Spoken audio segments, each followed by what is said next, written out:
Bonjour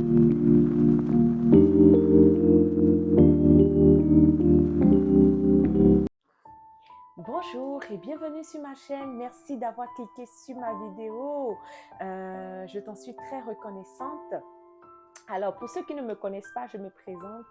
Mon nom, c'est Castelli. J'habite au Canada et je suis l'heureuse maman de 2 beaux enfants. Je suis la maman de Aiden, 21 mois, et de Anne Sephora, 3 mois. Oui, je suis la maman de 2 enfants en bas de 2 ans. Et je suis également chrétienne. Je suis mariée à mon mari, ça va faire bientôt 3 ans. Alors, j'ai décidé de créer ma chaîne pour partager avec ma communauté ma vie au Canada en tant que jeune maman, vivant seule, loin des parents, comment je fais, comment je me débrouille, et aussi partager un peu de mon quotidien, de mon parcours, comment j'ai fait pour venir au Canada, du lifestyle, un contenu sur la santé mentale. Mon contenu sera assez varié, assez diversifié. Alors, si tu es nouvelle sur cette chaîne, n'hésite pas à t'abonner. Mets pause à la vidéo, va t'abonner, activer la cloche de notification pour ne rien rater de mes prochaines vidéos. Voilà, merci beaucoup. Je te dis à tantôt pour la petite pause d'été. Donc, comme je disais, dans cette vidéo, je te partage des conseils par rapport à ma propre expérience de maman d'enfants rapprochés au Canada, un pays où ma famille proche n'est pas là. Je te partage dans cette vidéo ce que j'ai pu faire, ce que j'ai mis en place pour que ça fonctionne, mon mari et moi. Et également, je te partage ma préparation avant mon accouchement aussi. Sur ce, mets pause à la vidéo, va te chercher une boisson chaude, café, thé, jus de fruits, tout ce que tu voudras. Si tu as du linge à plier, pourquoi ne pas prendre ton linge en m'écoutant, pourquoi ne pas plier ton linge tout en m'écoutant. Et d'abord, n'hésite pas à me dire en commentaire ce que tu étais en train de faire quand tu écoutais la vidéo. Voilà, sans plus tarder, je t'explique pourquoi nous, on a choisi de faire un deuxième enfant et d'avoir nos enfants de façon rapprochée. On voulait que nos enfants vivent la même expérience, qu'ils soient de la même génération, qu'il n'y ait pas un conflit de génération forcément. Et 2, on voulait vraiment que notre fils Aiden ne se sente pas seul, soit quand même épanoui de ce côté, parce que on est d'accord que nos familles ne sont pas proches, donc il n'a pas vraiment des cousins, des cousines avec qui il va jouer. Donc on voulait vraiment lui offrir quand même des personnes avec qui jouer quand il rentre de la garderie. Donc, c'est pour ça que nous, on a décidé d'avoir des enfants rapprochés, d'avoir un deuxième. Donc, nous, on a commencé les essais bébés quand notre fils Aiden a eu 10 mois. Ça n'a pas pris le temps, ça a vraiment été très rapide parce que dans le même mois, je suis tombée enceinte de ma fille. Et je rends grâce à Dieu parce qu'on est conscient que on est conscient vraiment qu'il y a des couples qui vivent ce défi-là de l'enfantement, de l'infidélité, enfin pas de l'infidélité, de l'infertilité. Donc vraiment pour nous ça a été une bénédiction dans notre vie. Cette deuxième grossesse, et je l'ai annoncé d'ailleurs à mon mari à l'occasion de la fête des femmes où on était allé au restaurant, puis je lui ai dit, il était vraiment content. On était d'ailleurs dans la joie vraiment de pouvoir avoir un autre membre de la famille. Sur ce, la grossesse s'est très bien déroulée, vraiment, j'ai pas eu de maladie, d'hospitalisation, des choses comme ça. Non, tout s'est vraiment bien déroulé par la grâce de Dieu. Et là, on s'est vite rendu compte qu'avec 2 enfants, on vit dans un appartement au 2e étage. C'était pas vraiment idéal parce que moi, j'adore me balader. Donc, c'était pas vraiment idéal pour descendre avec la poussette et tout ce qui allait avec. Donc, on a décidé de déménager avec le prix des loyers dans ce temps-là, on a dit, bon, ok, c'est mieux. On a vérifié nos finances, on s'est dit, c'est mieux qu'on achète. Donc là, on a commencé par chercher une maison. Et finalement, on est tombé en amour avec un condo. Donc, on a acheté un condo un peu dans une autre petite ville, quand même, qui est proche de là où on habitait. Et là, on a déménagé. Donc, je pense que j'étais à 30 semaines quand on a déménagé. Mon ventre était quand même déjà, j'étais presque, oui, 30, 35, oui, 35 même. Donc, l'avantage qu'on a ici au Canada, c'est qu'on a les congés de maternité qui sont quand même longs. Donc, moi, j'avais pris mes congés un peu plus tôt parce que mon mari et moi, on a décidé que je prenais tout. Donc, les 1 an. Donc, j'ai pris tous mes 1 an et puis ça m'a permis de préparer le déménagement. Donc, on a commencé à préparer le déménagement et tout. Excusez-moi. On a commencé à préparer le déménagement. J'ai fait toutes mes boîtes toute seule. C'est ça. Tu ne peux pas vraiment compter sur l'aide de quelqu'un ici.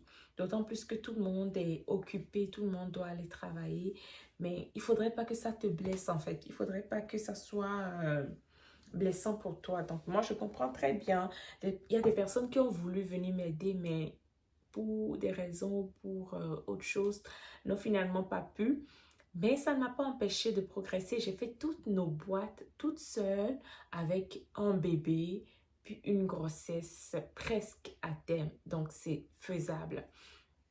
Donc, on a fait les boîtes, puis on a déménagé au mois de décembre, comme à 3 ou 1 mois à peu près de mon accouchement. Mais pourtant, avec tout ça, mon col n'était pas du tout favorable. Hein.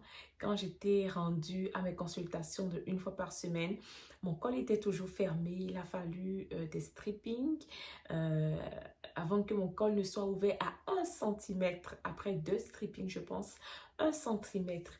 Et ici, c'est vraiment à partir de 37 semaines que le médecin commence à examiner ton col. Avant 37 semaines, non. Il n'y aura pas d'examen de col à moins que, bon, pour une raison ou pour une autre, le médecin juge important de le faire. Sinon, c'est vraiment désagréable. C'est vraiment désagréable les contrôles de col. Là. En tout cas, moi, je n'aime pas trop.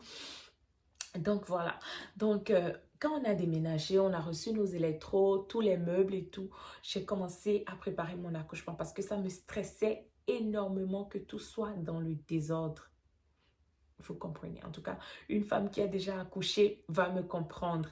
Donc ça me dérangeait énormément, puis la première des choses que je voulais faire, c'est nous préparer des repas prêts à manger. Quand je dis repas prêts à manger, moi je ne fais pas tout le repas va chauffer seulement. Tu sais, je prépare les sauces à congeler qui sont congelables. Par exemple, j'ai fait beaucoup d'haricots que j'ai mis dans les petits plats allant au congélateur, qu'on a congelé. Les haricots, tu sais, c'est un must, ça se gâte pas. Ça peut te servir à faire du chili, même des haricots simples. Donc, moi, je conseille vraiment, vraiment de préparer des petits repas comme ça à l'avance. Tu vas me dire que tu ne manges pas des choses congelées, mais tu vas apprendre si tu viens au Canada. Tu vas l'apprendre. Donc, avant, moi-même, j'avais jamais mangé ça, mais quand je suis arrivée ici, quand je suis devenue maman, et surtout quand je me suis mariée, c'était comme, waouh. Fait que j'ai préparé beaucoup d'haricots, j'ai fait beaucoup de sauce à spaghetti, j'ai fait de la sauce tomate avec des poitrines de poulet, j'ai mariné des viandes, oui ça c'est un must, j'ai mariné de la viande, j'ai mariné du poisson aussi, puis mon mari il est un expert en marinade, donc il a fait beaucoup de marinades prêts qu'on a congelées également. Donc, déjà, côté nourriture, j'étais quand même déjà à l'aise. Mais c'était surtout le désordre qu'il y avait dans la maison. Les boîtes, il y en avait partout. Donc, on a commencé à ranger les boîtes. En ce temps, mon fils allait encore à la garderie. Donc, ça me donnait le temps. J'étais toujours enceinte, hein? Mais ça me donnait quand même le temps d'arranger nos boîtes. Puis, la priorité, c'est qu'on avait décidé de faire la chambre de bébé. Donc, d'arranger la chambre de mon garçon, de faire la chambre de bébé, d'arranger notre chambre et que la cuisine soit fonctionnelle. C'était tout ce qui nous intéressait. Après, le reste, ça va s'arranger au fur et à mesure. Donc, ce que j'ai fait, j'ai d'abord dégagé mon salon. Donc, toutes les boîtes, on a mis toutes les boîtes dans la troisième chambre. Puis, on a fermé. Je ne voulais plus rien savoir de cette chambre-là. Parce que de toute façon, c'est une chambre qui ne va pas être occupée. Donc, on a juste fermé la porte comme ça. Puis, on s'est attaqué au salon et aux deux autres chambres, à la cuisine. Voilà. Donc, on a fait ce qu'on peut pour arranger. Mon mari, c'est mon coéquipier. C'est avec lui que je fais tout.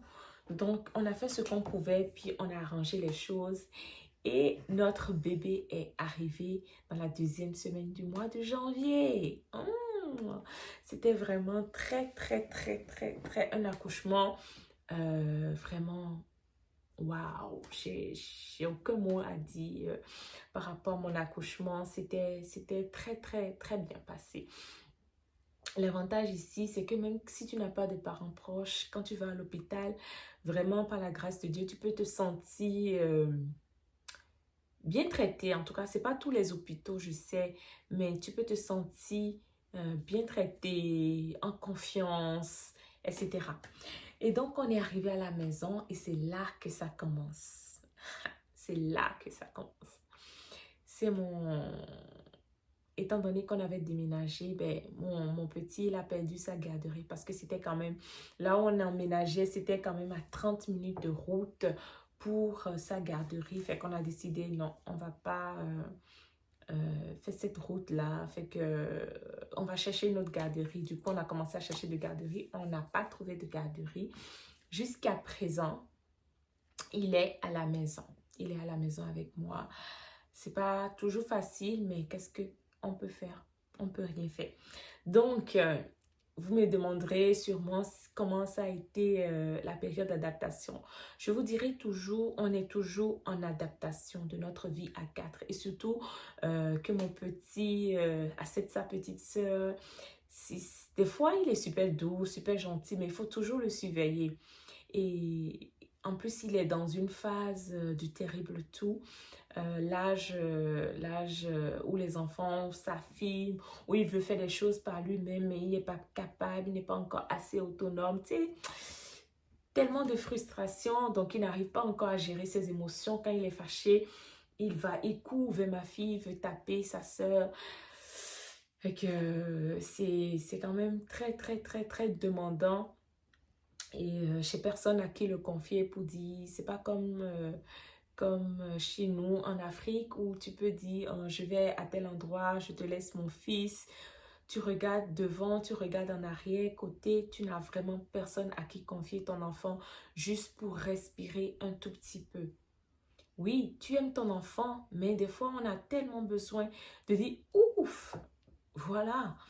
Mais étant donné que je n'ai pas de famille ici, c'est carrément impossible. Fait que je suis avec mes deux enfants à longueur de journée. Je ne peux rien faire. Fait que les premières semaines ont été très difficiles côté adaptation. Évidemment, mon mari, il a pris 5 semaines où il est resté avec nous à la maison. Donc, il s'occupait plus de mon garçon. Je dirais pas que c'est la bonne chose à faire parce qu'un enfant s'attend à ce que ses deux parents prennent soin de lui. Mais dans notre cas, c'était... Je sais pas si... Je pense que ça m'a aidé. Ça nous a aidé dans le sens où mon garçon, il s'est pas senti délaissé. Au contraire, il s'est senti aimé des deux côtés parce que dès que je finissais de nourrir, de prendre soin de bébé, je venais lui donner des câlins, jouer avec lui. Mais ce qu'on a trouvé le plus difficile, c'est la gestion des deux en fait, qu'on trouve encore difficile quand je suis seule avec eux. C'est la gestion des deux. Et c'est tellement demandant, les enfants d'âge rapproché. c'est demandant. Si tu n'as pas d'aide, c'est très, très demandant. On me dit, oui, après, ça va être beau. Après, ça va être beau et tout. Mais j'attends voir comment ça va être après. Pour l'instant, je vis au jour le jour. Puis, j'aime mes enfants. Je les aime d'amour. Je les aime vraiment. Mais des fois, on a juste besoin de respirer un peu. Donc voilà la vraie vie au Canada. Donc mon petit, il va toujours pas à la garderie, je le garde à la maison avec sa sœur. C'est sûr qu'on passe des bons moments ensemble et tout, mais j'aimerais bien qu'il trouve une garderie. Ouais, j'aimerais bien qu'il trouve une garderie. Et ça va lui permettre aussi de sortir, de s'amuser, de rencontrer, de sociabiliser avec d'autres personnes. Voilà un peu. Donc, c'est pas si je dois donner, un conseil à quelqu'un qui a envie de faire des enfants rapprochés, je vais juste lui dire, ça va être difficile, crois-moi. Ça va pas être facile. C'est difficile. Honnêtement, c'est difficile. C'est difficile et je suis consciente qu'il y a des femmes, des parents, des couples qui ont eu des enfants plus rapprochés que ça. Et je les félicite d'ailleurs. Mais pour ma part, si c'était à refaire, je pense que je ne le referai pas. Parce que je trouve ça, ou c'est peut-être ma tranche d'âge qui n'est pas peut-être idéale, mais je pense que je ne le ferai pas. Voilà, pour ma part, je pense que je ne le ferai pas. Mais après, je sais que quand ils vont être grands, ça va être beau. Mais pour l'instant, c'est pas vraiment, c'est pas... Si mon fils allait à la garderie, ça allait être, ouais, je pense, plus facile. Mais étant donné qu'il n'y va pas, c'est un peu plus compliqué. Voilà. Donc, voilà ce que j'avais à partager avec vous. Cette vidéo arrive à sa fin.